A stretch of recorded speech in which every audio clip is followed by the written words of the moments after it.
Wednesday evening, at the beginning of my grief support group on Zoom, I had a number of people check in quickly right before we started at 6:30. And there were about 7 people there, most of whom I didn't recognize names. So we started, and I always start with a grounding exercise to get people comfortable and help them start to tune into why they have come to the session. So we started with some deep breaths and just grounding ourselves like we do here at the start of service. And suddenly I heard one of the people, a number of them who had their cameras off, which I do allow during grief support in case people don't want to be seen. They may be emotional or going through something. So I only saw one person on screen. But then as we were breathing deeply, one person started to breathe deeply very loudly, like very, very loudly. And then I heard somebody else start to do that. And everybody had their eyes closed, the ones that I could see. And then 4 or 5 of the people started turning their cameras on. And suddenly I'm in the midst of 4 or 5, actually it was probably 6 men who turned their cameras on, and they were masturbating. And they were screaming and yelling, and so my group had been trolled. So I quickly figured out how to, I turned their cameras off and I got them in the waiting room and ended up removing them from the session. That took probably it felt like forever. It was probably about 15, 20 seconds. 15, 20 seconds. Ooh, I can feel myself. So the one woman, Tatum, who had her camera on, her eyes were actually closed. So I asked everybody if they were okay. I didn't know who saw what was on the screen. She said her eyes were closed, but she said she heard the breathing and she knew something was wrong, but her eyes were still closed. So I was the only one who actually saw what was happening. On one of the screens, actually, somebody was impersonating me, so I could see myself on their screen. So they were looking through their computer at me, and I was on their screen. So I saw 2 of me on the screen. So I took some deep breaths and regained my composure. I don't know that they ever saw me lose composure, but I did some deep breathing and asked everybody if they were okay, and then we talked about it for a minute, and then we proceeded and actually had a wonderful, wonderful session. Very good session, as a matter of fact.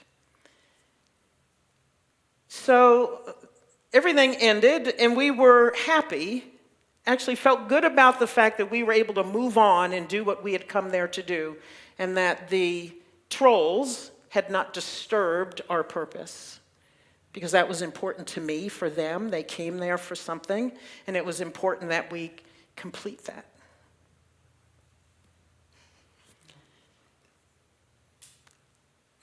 Thursday morning, however, was different for me. I started to feel what happened.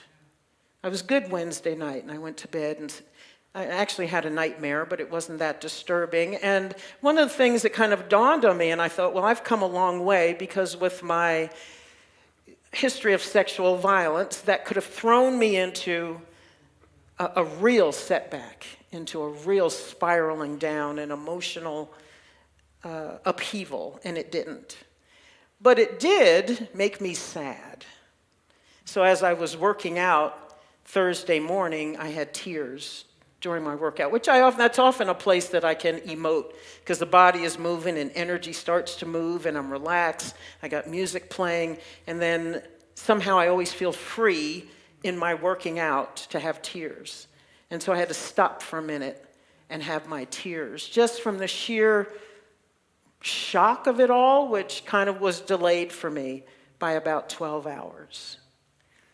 And after I came back from the garage and came into the kitchen, Quentin had come out of his office, and he asked me if I was okay, and I obviously was not, because I think I was standing there looking like a deer in headlights, and I cried some more for a while, and he held me, and I just felt the sadness of the experience. That somebodies, because there were 5 or 6 of them, would insert themselves into a sacred place. And one of them I felt that they had inserted themselves into was my home. Now, I felt like somebody had broken into my home because I was at my desk watching all of this. I don't know that I had any anger Wednesday night. I think I was more shocked than angry. But Wednesday was just the overwhelming sadness that we as humans can perpetrate these kinds of things on each other, and that somebody somewhere, one of those 5 or 6 men thought that was funny. That somebody thought that was funny, that we would harm somebody else in that manner. So I let myself have my emotion. I think that's one of the things we have to do when we encounter things that are so disturbing. When something happens to us, when we are violated, betrayed, when there's a loss, and that I equate with a loss. That was another loss for me. I lost security in my place, in my home, at my desk. My home is my happy place. I felt like somebody had come through those doors and hurt me. So I had my emotion then. So we need to do that, because I think that's what Pete was reading to us about, not running from something. Don't resist what's happening. Let it move through you, because it is moving through you. Somebody did something to me. And so I let that roll, and I let that move through me, because I didn't want to hold that. I don't want to hold the images anymore. I don't want to hold the feeling. I don't want to feel the toxicity that was coming at me through that screen. I don't want to feel that, so I let it go as much as I could. And then I sat quietly for a while, because I think that's the next step, because at some point, again, as Pete was reading, that we need not to see these enemies of mine. I need not see them as enemies if I'm going to heal, and if I am set free, and if I get to set them free. And so I sat in the silence, and I affirmed what I know to be true about life. Because I know what they were doing, what that thing was, is not the truth of my existence in my world. What I know is that God is in and through all things. I had to say that out loud through my tears, that God is in and through all things. And I had to repeat it over and over again, because in the beginning I wasn't feeling that God was in and through all things. Because I'm still hurt and I'm still violated at this point. So I said it over and over and over again until I felt it, which actually is the essence of our affirmative prayer in unity, that you sit in the silence first and you embrace your oneness, you feel your oneness, you get to that space of knowingness about the all presence of God, the all good in our lives, in the world, and that there is really only that. And when you get to the place of knowing that, then you go into prayer, because we pray from our strengths. We pray from and through our divinity, just as Jesus did, always going first to his oneness and acknowledging that, and then performing the miracle. And so I said it over and over again, there's only good in this world. There's only good in and through me. There's only good in and through those men.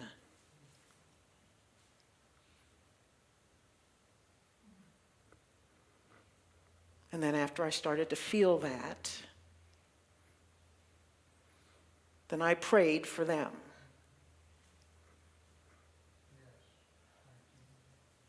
Because I don't know what that is that makes somebody do that.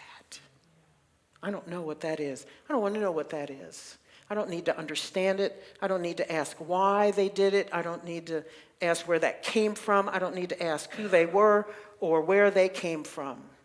None of that matters. All that matters is that I want to be set free, and I want them to be set free. I want them to know themselves as love.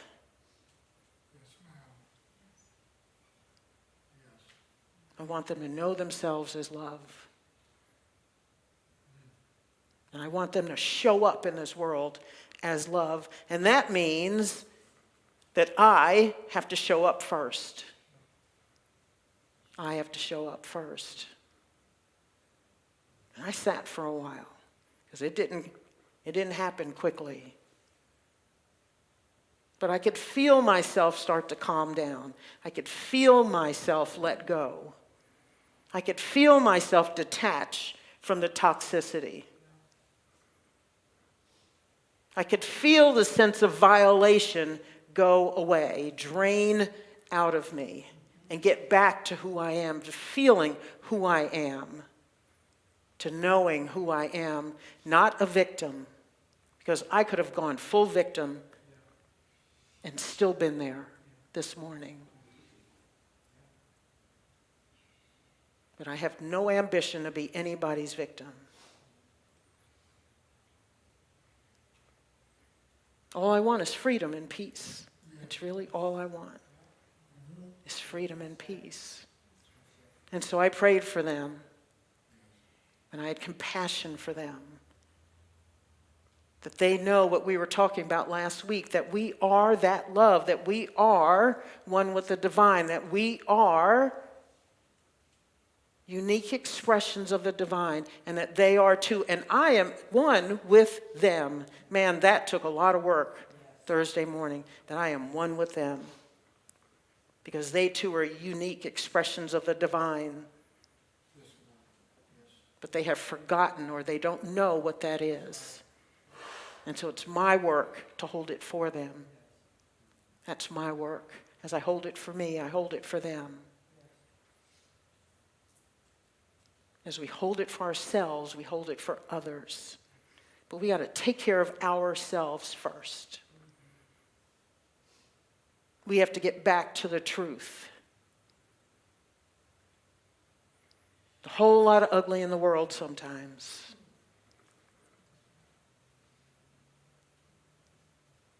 And yet we're called to love. We're called to be love. We're required to show up as love. If that is what we profess, if that's what you profess, if you don't profess it, you don't have to go there. It's not your job. If we're going to truly live that song, that all you need is love, all you need is love, if that really has meaning for you, then it's your job, it's my job to show up like that no matter what's happening. No matter what's happening. No matter what's happening.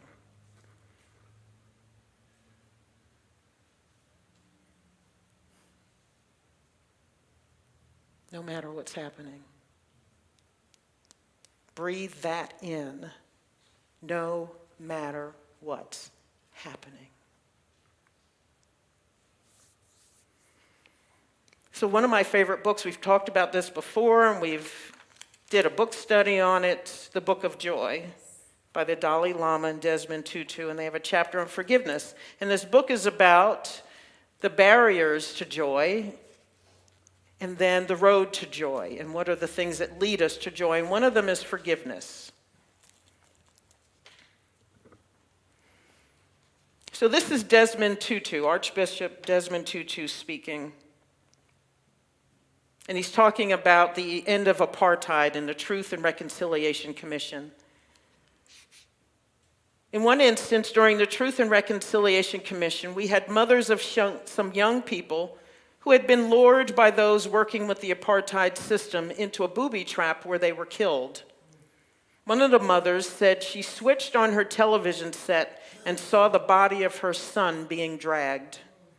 And apart from her anguish at the death of her son, there was a deep, deep anger at his body being treated as if it were the carcass of an animal. You know, when these mothers came to the commission, they were quite amazing, really, because no one demanded that they should forgive these people who were formerly members of the African National Congress, who then turned and supported the government forces. The one who betrayed these young people came and appeared in front of these mothers and asked for their forgiveness. When the mother of the young man who had been dragged through the street saw the traitor, she took off her shoe and threw it at him, the Archbishop said, laughing and pretending to throw a shoe with his left hand.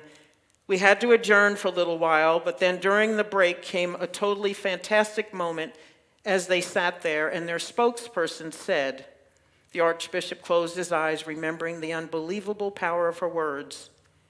My child, she said, my child, to this one who had been responsible for the death of their children. She said, my child, we forgive you. When we asked her about the granting of amnesty, she said, what is it going to help us if he were to go to prison? It won't bring back our children. And there is an incredible kind of nobility and strength. Yes, it's difficult, but it has happened. We talked about Nelson Mandela, but there were these mothers and many others who were not household names who had this magnanimity. In this group of mothers, the one who was speaking on their behalf got up, went across the room to this guy who had been responsible for the killing of their sons, and embraced him and said, my child. Now, I don't pretend that comes easily, but we do have a nobility of spirit. We've spoken of Nelson Mandela as an amazing icon of forgiveness, the Archbishop said, but you and you and you and you have the potential to be instruments of incredible compassion and forgiveness. We cannot say of anyone at all that they are totally unable to forgive. We cannot say of anyone at all. I think that all of us have the latent potential, as His Holiness is pointing out, to be sorry for these others who are disfiguring their humanity in this way. Indeed, no one is incapable of forgiving, and no one is unforgivable. Disfiguring their humanity. That's what those young men did Wednesday night in my group. They disfigured their humanity. They disfigured, if that's possible, their divinity. They were totally out of alignment with their innate divinity. Disfigured their humanity. Desmond Tutu says, we should pray for others who violate us, who hurt us, who betray us, because they will end up suffering themselves from their own deeds. And that's why we should have compassion for them. That's why we should have compassion, because they are suffering. There's no way they're not at some point. And they'll probably suffer more than I did. So that's the question. That's radical love. That's radical forgiveness. Can we be that? Can we be that? And are we willing to say yes to that? To be set free? I can't tell you I don't still see those images, and I don't still hear that screaming in my head, but it doesn't have the same emotional attachment it had Thursday morning.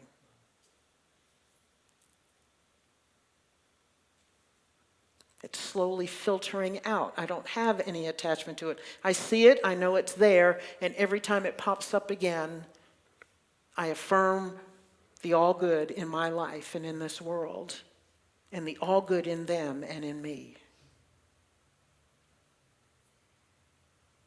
And I pray that they somehow discover their innate goodness. So that's the only way we're going to heal.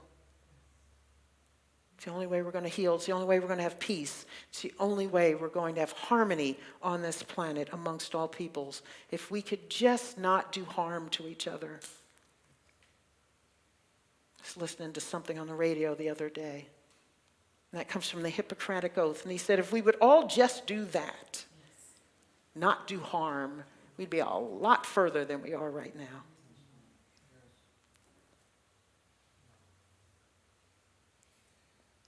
So can you love? Can you forgive? Can you be in the midst of the ugly and still call out the beauty that is behind everything, that is in everything and everyone, no matter how they show up? And that's where the rubber meets the road. That's when spirituality is far more than Sunday morning or some book you read or something you listened to on YouTube. That's when spirituality becomes real in life. And you get to walk the same path that Jesus walked. When he was willing to forgive everything, even as they hung him on a cross.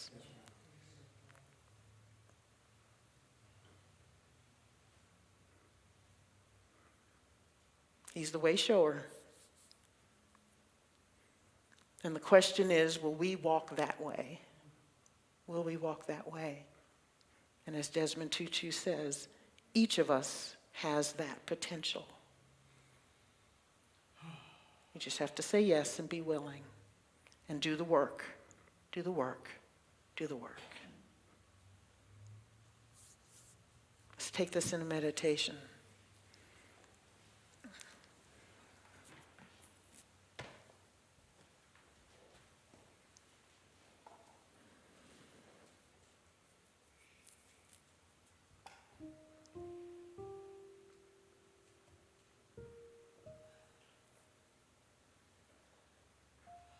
Radical forgiveness. Radical love. Who in your life or in this world do you need to apply radical love or forgiveness to?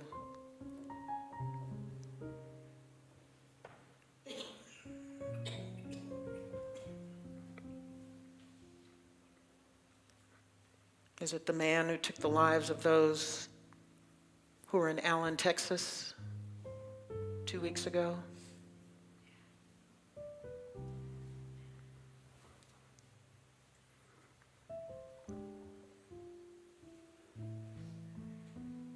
Is it somebody who has harmed you somewhere in your life at some time, who you think took something from you, who violated you in some way, who broke your heart?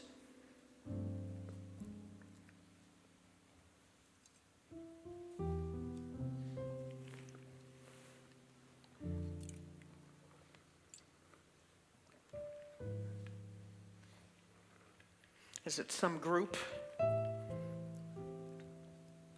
you have no understanding of who they are, or why they believe what they believe, or why they do what they do?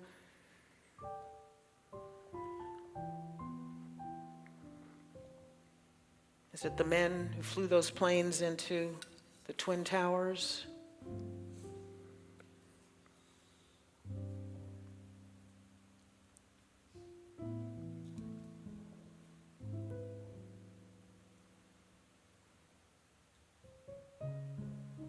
Is it everybody of that nationality?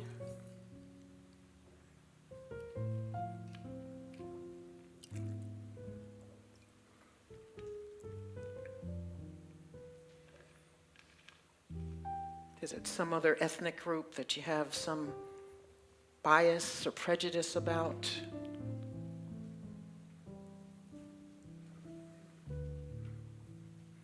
Is it somebody in your family who said something to you, who hurt you, who committed some act of violence against you?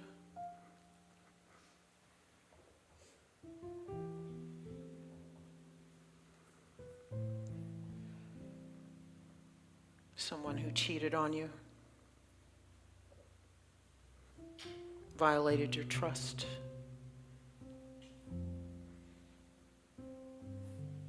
Everybody's been hurt. At some point in our lives, somebody violates us. Who do you need to forgive? Who do you need to set free so that you can be set free also?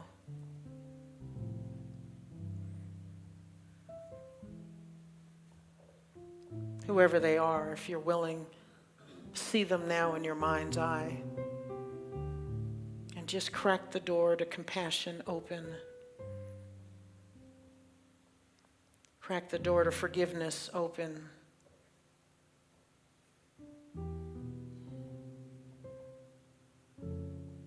Be willing perhaps to see them as love. Just a little bit if you can.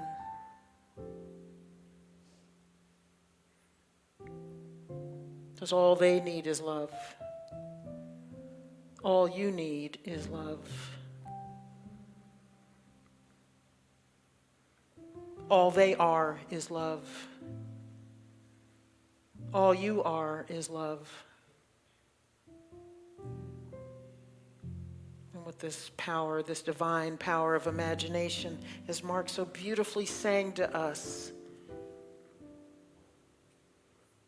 we can change our world and the world. We can all be free. We can all be free.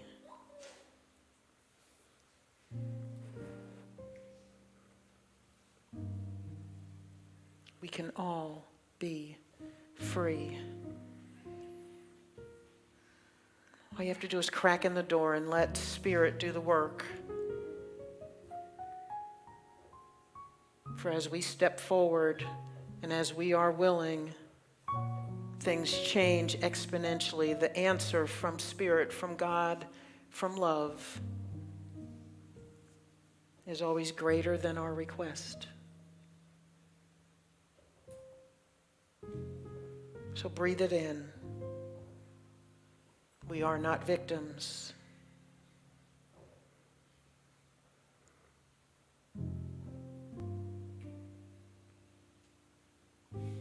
We are love, peace, compassion, truth, wisdom, strength, power.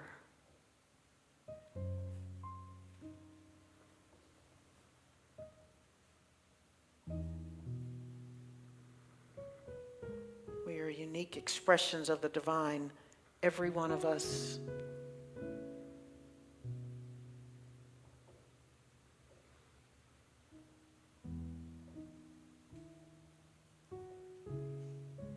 So just breathe into it. Just breathe. Breathe in love, breathe out love, knowing that there's an infinite supply of that. Just breathe it in and relax. Keeping your heart open, keeping your mind open.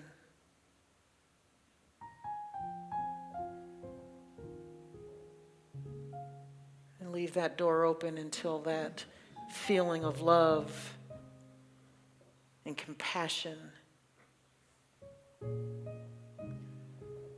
and oneness floods your very system. Your heart, your mind, your soul, your spirit. That's the work.